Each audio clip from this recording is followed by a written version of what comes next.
জি sir, yes sir, আপনি কোনো tension করেন না। আপনি যে ঠিকানা দিচ্ছেন ওই ঠিকানায় যাই ফাটুমু। খালি কি ফাটুমু, এলাকা পুরো তছনছ করে ফেলাম। ঠিক আছে স্যার, যাই স্যার। অনেক দূর যাইতে হইব, গতিটা আরো বাড়িয়ে দিই। বাপরে, গতি ঠেলাই তো চোখে কিছু দেখতেছি না, চশমাটা পড়ে বই। কাগজ তুইটা গেল।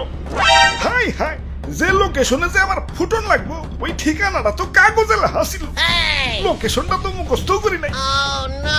কাম সারছে, কি করি এখন তো ব্যাগ গিয়ারও দিয়া পারো না। আমার তো কোনো না কোনো জায়গায় যে ফুটনই লাগবো। কি করি কই পুরি।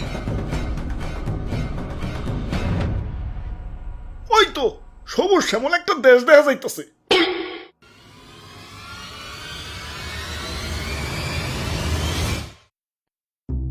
ভাই যাইতে দেন ভাই, দেরি হয়ে যাইতাছে।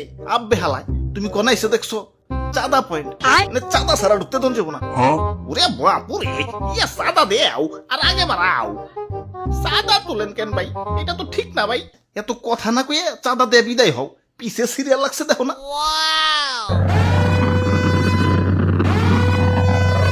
আরে আরে খারাও তো তাড়াহুড়া গেলা।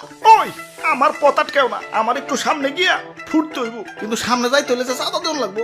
এই চাঁদা হবাই চাঁদা, এই রাস্তা দিয়ে যেই যাইব তারই চাঁদা দিতে হইব। দেন আপনার চাঁদা দাদা 150 টাকা। 150 টাকা? এই আমার কাছে কোনো টাকা নাই। টেকা না থাকলে তো যাইতে দন যাবো না। ওই ইমার্জেন্সি ভাই, আমার একটু সামনে যাই ফুটন লাগবো, যাইতে দাও ভাই।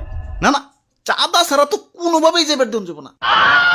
কাম সারছে রে, কোন দেশে বললাম? অন্য দেশে ঢুকতে গেলে তো এন্টি মিসাইল সিস্টেমের মুখোমুখি হইতে হয়, এনে তো চাঁদার মুখোমুখি ওর লাগতাছে। ওরে বাপুরে, এইটাই আমাকে উন্নত প্রযুক্তির এন্টি মিসাইল সিস্টেম। আরে ভাই বুঝতাছো না, ইমার্জেন্সি ভাই, আমার সামনে যে ফুটন লাগবো। বিশ্বাস করো ভাই, আমি তোমাকে দেশে ঢুকতাম না ভাই। খালি যে টার্গেটে যে আমার ফুটন লাগবো ওই ঠিকানাটাই হারিয়ে ফেলাইছে। এখন এটাই আমার জীবন, লঞ্চ করার পর আমার ফুটনই লাগবো। যাইতে দাও ভাই। যাও না, করছে কেরা? চাঁদা দিয়ে জেনে মনে হয় হেনে যায় ফুটোগা। খালি শপিং মলটা বাদ দিয়ে, কারণ বাঙালি 99% এখন শপিং মলেই। ওরে বাপুরে, ইয়া চাঁদা দেও আর আগে বাড়াও। চাঁদা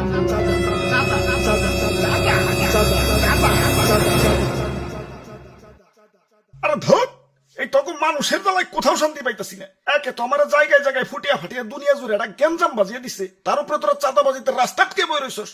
ওই তোরা কি দুনিয়াটা একটু গুছিয়ে গেছে সুন্দর রাখতে পারস না? দুনিয়াটা তো তগই নাকি, তোরাই তো থাকুস। একটু মিলামিশা থাকুন যায় না? লোভ, হিংসা, ক্রোধ, ক্ষমতা তখন তো দিন দিন অমানুষ বানিয়ে দিতেছে। আরে আমার ভাবতেও অবাক লাগে, এই মানুষ আমারে বানাইছে ওগো নিজে কই ধ্বংস করার জন্য। কিছু মানুষের রাজনৈতিক ঝগড়া আর ক্ষমতার লোভ শাস্তি দিচ্ছে সারা দুনিয়ার নিরীহ মানুষদের। আমি যখন আকাশে উঠি, নিচে দেখি বাচ্চারা খেলছে। আরে আরে এদের স্বপ্ন ভাঙার জন্যই কি আমি তৈরি? এই সুন্দর পৃথিবীটা তো শুধু রাজনীতিবিদদের জন্য না, এটা সবার।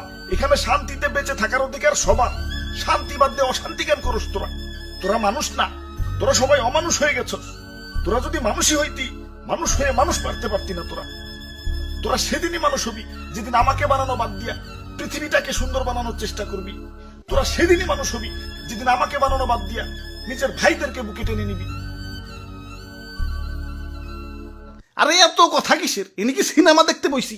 ভালোই চাঁদা দিয়ে যাও, চোখের সামনে থেকে সরো। জ্ঞান দিতে আইছে।